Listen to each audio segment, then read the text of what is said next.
প্রথম আলোকে জাতির কাছে ক্ষমা চাইতে হবে বলে মন্তব্য করেছেন জামায়াতে ইসলামীর আমির।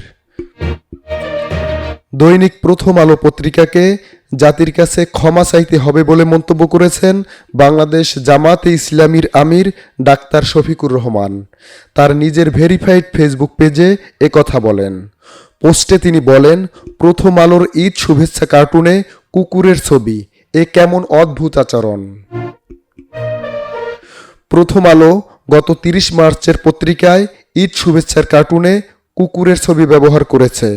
পত্রিকাটি এর আগেও মহানবী হজরত মুহাম্মদ সাল্লাল্লাহু আলাইহি ওয়াসাল্লামকে অবমাননায় বাইতুল মোকাররমের খতিবের হাত ধরে সম্পাদক মতিউর রহমান প্রকাশ্যে ক্ষমা চান। এই পত্রিকার মনোভাব ও দৃষ্টিভঙ্গি খুবই জঘন্য। প্রথম আলো ঈদের মতো একটি পবিত্র ইবাদতকেও কটাক্ষ করতে দ্বিধা করেনি। পত্রিকার লেখা অবশ্যই প্রত্যাহার করতে হবে এবং জাতির কাছে ক্ষমা চাইতে হবে।